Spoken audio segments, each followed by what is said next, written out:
When a sealed envelope emerges from the depths of a forgotten royal vault, the contents threaten to rewrite the fate of the monarchy. The Queen Mother's will, once thought complete, harbours a stunning postscript, a secret clause bequeathing her most treasured jewels, not to Charles, not to Camilla, but to Lilibet Diana Mountbatten-Windsor. And the fallout? Immediate and volcanic. Before we go deeper into what this really means for the royal family, make sure to subscribe so you don't miss a single update. It began in silence, as most seismic shifts do. An archivist at Clarence House, cataloguing old files and forgotten relics, stumbles across a false wooden panel. Behind it, aged by time and dust, rests a solitary envelope stamped with the Queen Mother's personal insignia. The contents are quickly delivered to the royal legal team, and what they find leaves even the most seasoned lawyers speechless. This isn't just an administrative oddity, it's a bombshell, an unregistered addendum to the Queen Mother's official will, handwritten, witnessed and legally binding. And with it, an attached inventory list, an astounding catalogue of rare, deeply symbolic jewels that haven't been seen in public since before Elizabeth II's reign began. The archivists are sworn to silence. Legal representatives descend like hawks, removing the document under armed escort. It's a matter not just of protocol, but preservation of the Crown's delicate equilibrium. In private, a hastily summoned legal briefing unfolds within the confines of Balmoral, where King Charles is handed the news. The look on his face, one witness would later say, resembled that of a man who'd just seen a ghost. The Queen Mother's bequest had bypassed the line of succession, ignored established hierarchy, and most shockingly delivered her prized possessions directly into the hands of a child growing up far from the palace walls. That child was Lilibet Diana, barely old enough to string full sentences together, yet suddenly the centre of a potential constitutional storm. The jewels in question weren't merely adornments, they were emblems of personal power. The Highland sapphire, last worn during a secret wartime ceremony. The Tech Emerald tiara, associated with loyalty and betrayal, and a diamond locket with an inscription so personal it silenced the room, to the one who restores. Each piece steeped in historical bloodlines and whispered alliances, and now, all set aside for Lilibet. News travels fast through the royal family, even when it's meant to stay sealed. By the time the documents are encrypted and locked away once more, Prince Harry has been contacted by his legal representatives. He is abroad when the call comes on the West Coast, far removed from the gilded pressure of London. And yet, when he hears the words "your daughter has been named sole beneficiary," his stunned silence is reportedly followed by a single whispered phrase, "That can't be right." But it was. The question wasn't whether it happened, it was why. Why would the Queen Mother, so devoted to tradition and rank, select the youngest, most distanced royal for such an extraordinary inheritance? Why bypass Charles, Anne, even William, those closer in both blood and burden? Was it a final message, a quiet revolution, or a reckoning still to come? But this was no ordinary inheritance. It was a direct challenge to royal hierarchy, and soon, deeper motives behind the Queen Mother's choice would leave the firm reeling. Behind closed doors in Montecito, Prince Harry's expression says it all. The unexpected bequest ignites more than confusion, it triggers fear. For Harry, this isn't just about jewels, it's about consequences, control, and a storm he can no longer contain. As lawyers circle, his next move could fracture the House of Windsor forever. For a man who had spent years breaking away from the royal machinery, the news felt like a ghost reaching across generations. The sealed envelope, the secret clause, the priceless jewels, all of it crashed down on him in a blur of disbelief and dread. At first he was silent. Then came the questions, fired off in a rising tempo of anxiety. Why Lilibet? Why now? Was it a trap disguised as a gift? The answers, he feared, might not lie in law books, but in family history, layered with tension and unspoken judgment. Meghan, ever the shield, moved quickly to anchor him. Her instincts sharpened by experience, she didn't see this as a mere inheritance. She saw it as a declaration, one that could, if left unguarded, place their daughter at the mercy of a monarchy they had deliberately turned their backs on. In hushed tones and encrypted channels, Harry connected with his UK legal team. The instructions were clear: assess everything, question every angle, leave no room for palace manipulation. We need to understand the implications, he told them, voice low, words weighed down with urgency. But the lawyers returned with a troubling possibility, because the jewels were never listed in the Queen Mother's original estate. Their appearance now could prompt the royal estate to undergo a new audit, and an audit meant exposure. Exposure meant questions. Questions meant power games, and once those started, there would be no controlling them. It wasn't just about shiny heirlooms tucked in velvet-lined boxes. It was about leverage. And Harry knew the palace never wasted an opportunity to reclaim leverage. The dread deepened with each passing hour. Advisors warned of potential loopholes. Some even speculated the jewels had been kept deliberately off the books for decades, shielded from royal eyes, hidden to preserve the Queen Mother's final wish. If true, it meant someone had helped her, someone loyal enough to bury royal protocol in favor of legacy. In the middle of the spiraling chaos, Harry found himself drawn to one lingering memory, the final time he saw the Queen Mother before her passing. It had been a strangely tender visit. She had gripped his hand with surprising strength and said, "The youngest often hold what the eldest forget." At the time it made little sense. Now it echoed like prophecy, but nothing compared to the rising fear that this inheritance wasn't meant for quiet celebration. It was designed for eruption. Meghan urged caution. "We can't let this define her," she whispered, holding Lilibet as if shielding her from a storm not yet visible. But Harry knew the winds were shifting. Royal whispers had already begun in back channels. There was talk of freezing the transfer, of challenging the will, of questioning his daughter's right to hold anything remotely tied to the crown. Panic crept into his bones, not just for what the Queen Mother had gifted, but for what that gift had awakened. As Harry grapples with the weight of inheritance, the legal vultures begin circling Windsor, and the Queen Mother's true intentions start to stir decades-old rivalries. Long whispered about in royal corridors, the Queen Mother's personal stash was the stuff of legend, a cache of heirlooms, said to hold secrets of love, betrayal, and raw power. Now, for the first time, an inventory reveals what was kept in the shadows, and why it was never meant to surface until now. Within the sealed envelope unearthed behind the false panel lay not just a handwritten amendment to the Queen Mother's will, but a document that read more like a royal confession. A detailed inventory was attached, page after page, listing jewels so valuable and so symbolically loaded that it sent ripples of shock through those few allowed to see it. There it was, the Highland sapphire, last photographed in the 1940s before disappearing without a trace. The Teck emerald tiara, linked to whispers of forbidden romance and betrayal in the court of King George V. And perhaps most stunning of all, an unlisted Cartier bracelet, believed to have been a gift from an anonymous wartime lover, never spoken of in public, but long rumored to exist. These weren't just treasures, they were stories, power plays crystallized in gold and stone, and their resurfacing was as dangerous as it was dazzling. Historians had long noted the curious disappearance of certain heirlooms after Queen Elizabeth, the Queen Mother, passed away. Quiet removals from museum records, catalogues that no longer matched the vault contents, public displays altered without announcement. At the time, it was chalked up to mismanagement or rotation. But in retrospect, it was something far more calculated. She had hidden them, protected them, removed them from the Crown's oversight, and safeguarded them through silent allies, trusted archivists, loyal ladies-in-waiting, and even, it's now believed, royal household members who owed her lifelong favours. The Queen Mother hadn't simply possessed the jewels, she had preserved them, cloaked in secrecy, waiting for a moment of her choosing. At the heart of the collection sat a diamond locket, so simple in its design it might have been overlooked if not for the inscription delicately carved inside, "To the one who restores." Just 5 words, yet laden with intent. Who was meant to restore what? To restore the crown, the family, the truth? Or a legacy stolen by time and politics? Experts brought in to assess the pieces were unanimous. These were not mere accessories. They rivaled, and in many cases surpassed, even the most prominent items in the royal collection.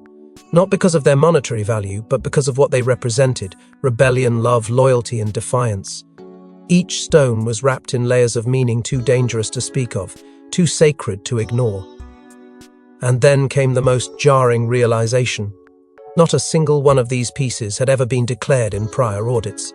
Not during the Queen Mother's life, not upon her passing, and not in any subsequent evaluations of royal assets. They had been deliberately excluded, hidden not from the public but from the Crown itself, which raised the question now gripping Windsor in quiet panic: how many others knew? And more importantly, why had the Queen Mother brought them back into the light for Lilibet? Was this a gift of affection, or a spark to light the fire she never dared ignite in life? But as the jewel's existence sends shockwaves through the palace, one question begins to burn through every corridor. Why Lilibet? What would possess a matriarch of tradition to sidestep an entire generation and crown her great-great-granddaughter with power and symbolism? In the Queen Mother's own handwriting, the truth unfolds. And it's far more personal, far more prophetic than anyone dared to believe. Tucked between the final pages of the will and the jewel inventory was a smaller envelope, bearing a different seal, cracked, faded, and unmistakably royal. Its contents? A letter, not addressed to Charles, not to William, but to my future lioness. Those words alone caused a tremor in the room. Handwritten in the Queen Mother's signature script, the letter was less an explanation and more a confession, veiled in tenderness and purpose. She wrote of burdens passed down unfairly, of daughters and daughters-in-law diminished by silence and tradition. And then, in an uncharacteristically vulnerable tone, she turned to Diana, the late Princess of Wales, the woman the Queen Mother had once viewed with skepticism, then watched from a distance as she was pulled apart by a system that offered no shelter. She spoke of regret, of inaction, and in a line that brought the room to stillness, she wrote, "Let the line be corrected." It was no longer speculation. This inheritance was an act of redress, a posthumous attempt to do what she hadn't dared in life.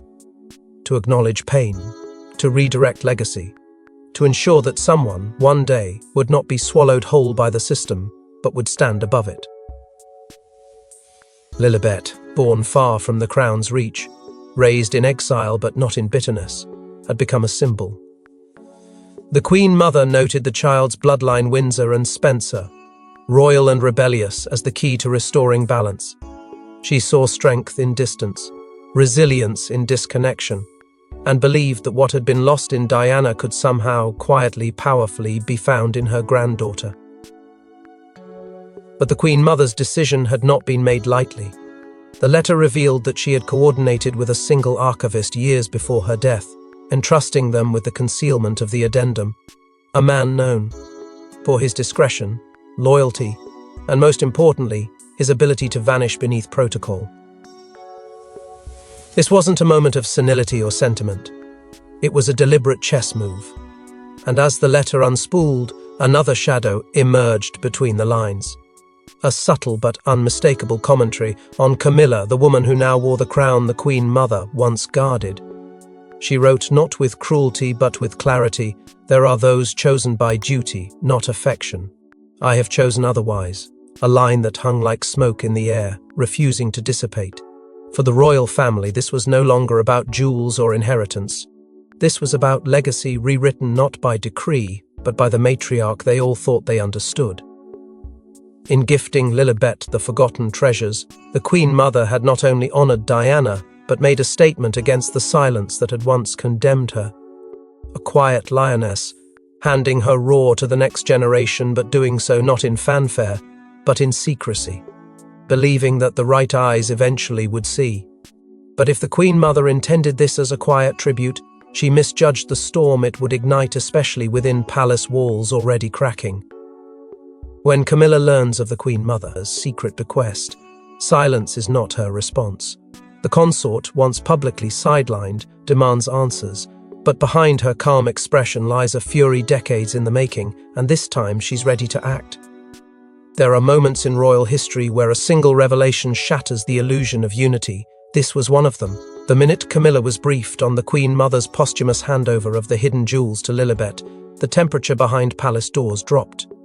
Witnesses described her demeanor not as shocked, but icily composed the kind of silence that signals impending detonation. No tears, no tantrum, just a chilling restraint that left the room colder than when she entered it. What followed was swift.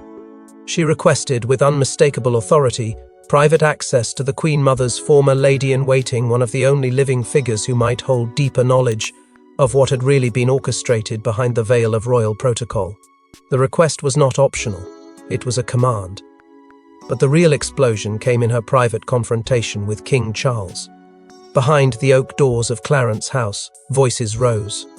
Not often, but enough to make aides outside exchange wary glances. At the heart of it, a single sentence from Camilla cut through years of palace diplomacy.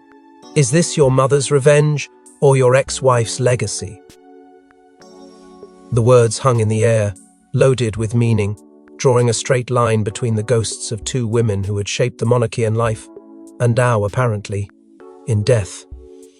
Charles, reportedly blindsided and emotionally conflicted, gave little ground, but Camilla wasn't seeking compromise.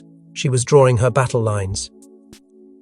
The staff began whispering, not just about the confrontation, but about the sharp undertone in everything that followed. Camilla's public appearances became tighter, more deliberate. Her smiles practiced, her glances colder. At a state dinner, a royal aide overheard a veiled remark from Camilla that referenced Diana not by name, but unmistakably. Some spirits are harder to banish than others. She wasn't mourning the Queen Mother's decision, she was challenging it. The idea that Diana's bloodline would now carry something as symbolically sacred as the Queen Mother's jewels, that this new generation, born outside palace walls, could outshine her own legacy, was unthinkable, and she would not let it pass unopposed. Behind the scenes, Camilla assembled her strategy. Lawyers were summoned. The language of inheritance was dissected. Could the postscript be challenged? Could Lilibet, born overseas, technically claim something never formally recorded in royal audits? Could a trust be imposed? Restrictions? Could the jewels be prevented from ever leaving British soil under legal grounds of cultural protection?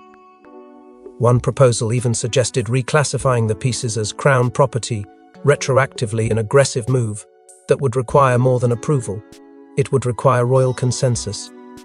And Charles, caught between duty, history, and emotion, gave no clear answer. This was no longer about jewels. It was about territory, legacy, and dominance within a monarchy already strained by shifting loyalties and generational ghosts. Camilla wasn't merely responding to a bequest. She was launching a counter-offensive. But while she maneuvered through legal avenues and historical leverage, another figure watched quietly, someone who had been underestimated for years. She would not raise her voice or demand an audience. She would act, when the moment was right, with precision and conviction. And as Camilla seeks to reclaim her position, another royal woman emerges from the shadows with her own view of justice. While others panic and scheme, Catherine remains composed. But make no mistake, she's watching everything. And when she finally acts, it's with the full weight of history behind her. One meeting, one gesture, and suddenly alliances begin to shift. In a monarchy weathering storms on every side, Catherine's silence became its own language. While Camilla fought with icy resolve and Harry crumbled beneath legal shadows, the Princess of Wales moved with deliberate restraint.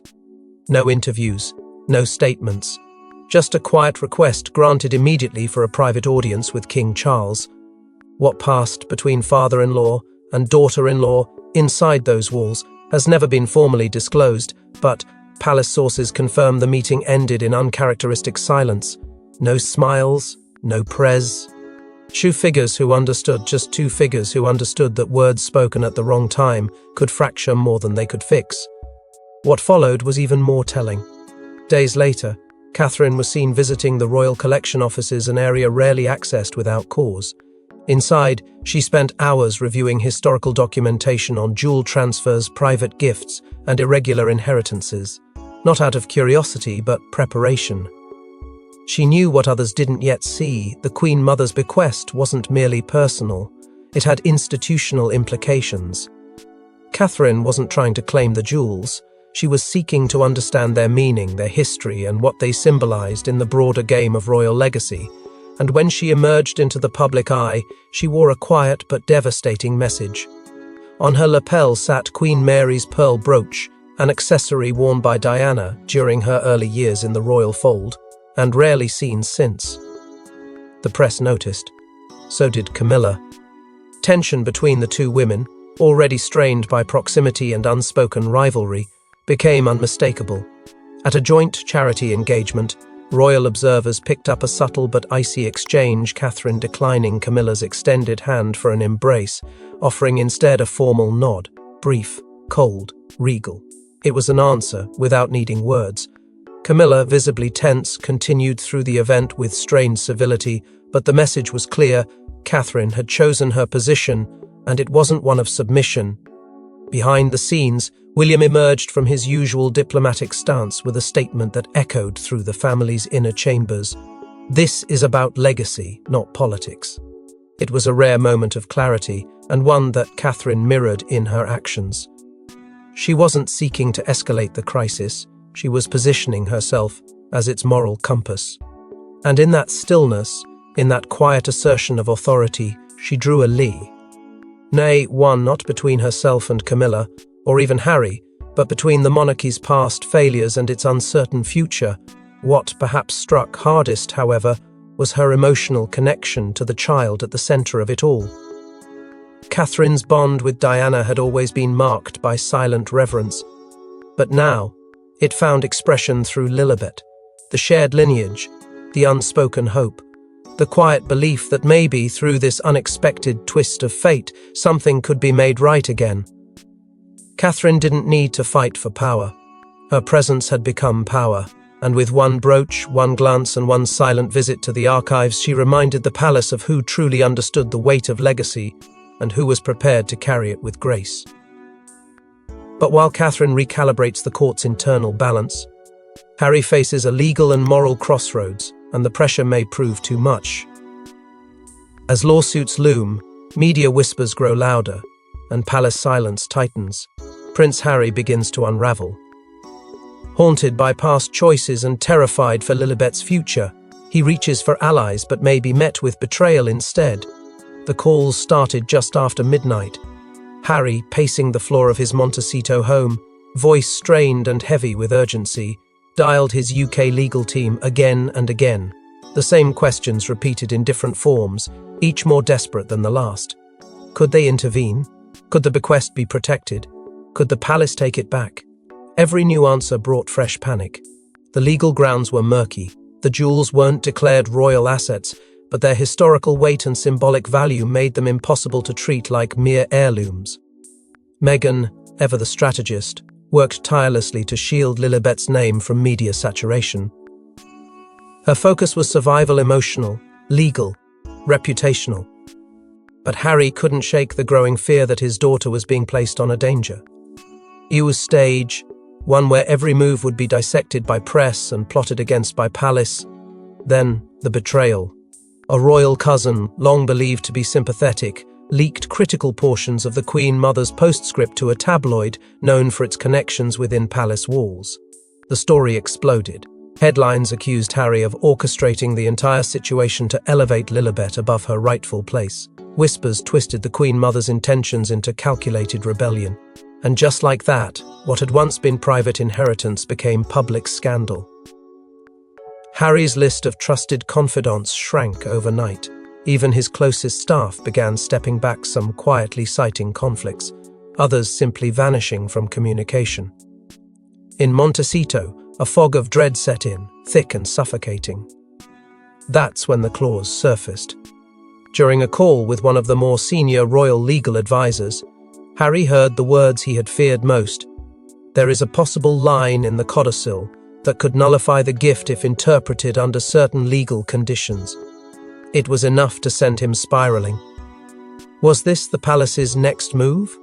A quiet legal kill of the inheritance before it ever reached his daughter's hands? Every ounce of momentum felt as though it was slipping through his fingers. He was no longer just battling tradition. He was battling the machinery of the crown, veiled in precedent, cloaked in law. In a moment of emotional collapse, he turned to the one thing untouched by manipulation: his mother's handwriting. He opened Diana's final letter to him, worn at the edges from rereading, and stared at the ink that had once comforted him as a boy. Protect what matters, no matter the cost. The words didn't offer a legal strategy, but they gave him something else: resolve. He had lost too much to silence, too much to fear. He couldn't allow the weight of history to crush the future that had been gifted deliberately and defiantly to his daughter. But just when all hope seems lost, a royal wildcard enters the scene with a solution no one expected. She's always been the palace's steady hand, the enforcer of unspoken rules. But this time, Princess Anne does more than mediate, she decides. And her decision may reshape royal protocol, inheritance, and even succession, as factions within the family sparred over meaning, legality, and legacy. It was Princess Anne who stepped forward, not as a mediator, but as an arbiter. For decades, she had played the role of the monarchy's quiet backbone, the one who didn't flinch, didn't pander, didn't posture. But now, faced with the Queen Mother's sealed postscript, she summoned the royal solicitors and demanded a full legal review. Behind closed doors, every page was read, cross-referenced, authenticated. The findings left no room for doubt. The bequest was valid, its wording intentional, and its implications unavoidable. Anne, unshaken by public uproar or private whispers, closed the final page and said, simply, "This isn't a challenge, it's a message." And she was determined the message would not be buried. What came next stunned even long-time royal observers. Anne requested a private meeting with Meghan Markle. No aides, no press, no intermediaries. The news broke within hours, setting off a media firestorm. For years, speculation had painted the two women as distant at best, oppositional at worst. But now, Anne extended a rare and unexpected gesture, one rooted not in reconciliation, but in principle. Those who know Anne say she approached the meeting with clear intent to express her support, not just for the Queen Mother's decision, but for the child it centered around. Her message to Meghan was not theatrical, it was generational, and it resonated.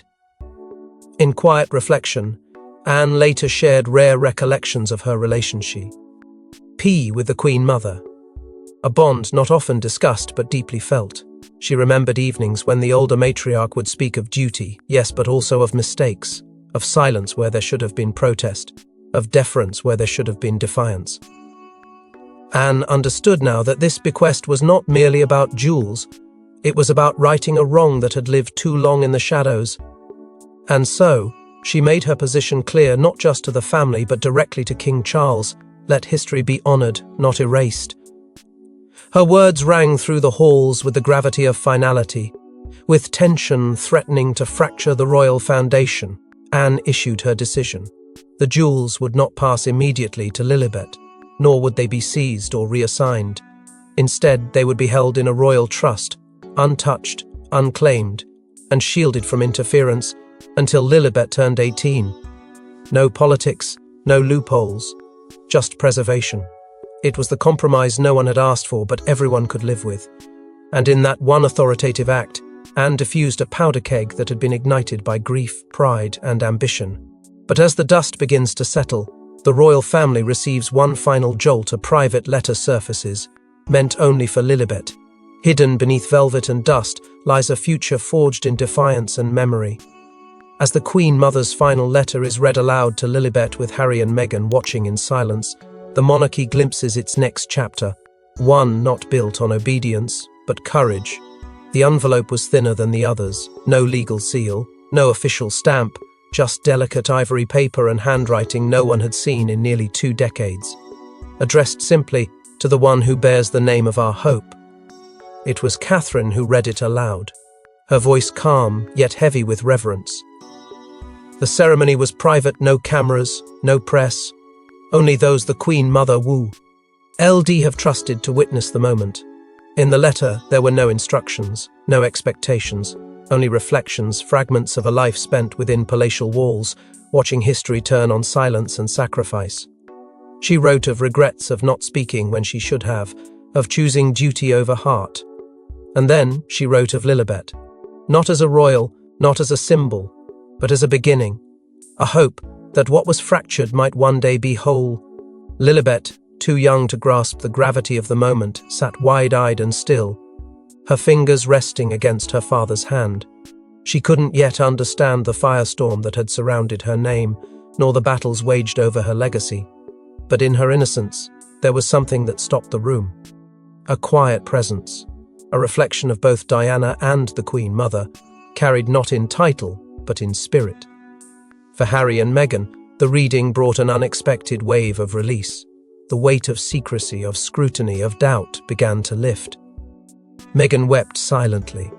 Harry's eyes remained locked on the letter, as if memorizing every word. There was pain, yes, but also peace. A mother's voice from beyond time had restored something that had once been violently lost. The palace, cornered by public sentiment and the indelible force of Princess Anne's ruling, issued a rare statement.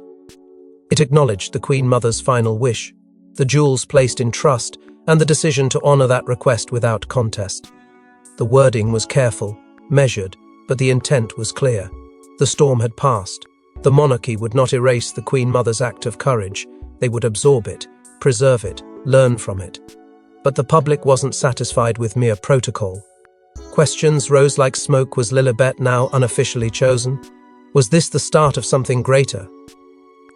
In the days that followed, a quiet montage began circulating online, a triptych of legacies. The Queen Mother in her wartime strength, Diana in her unmatched grace and defiance, and Lilibet unsuspecting, unburdened, standing at the edge of something vast and undefined. Three women bound not by blood alone, but by memory, courage, and the quiet rebellion of spirit. The jewels may never sit in glass cases, nor sparkle under state chandeliers, but their meaning was now undeniable. They had already changed everything. And as the monarchy reshapes its future, one thing is clear: some legacies aren't forged in crowns, but in choices, courage, and quiet rebellion. Thanks for watching. Please don't forget to like and subscribe, and we will see you in next one.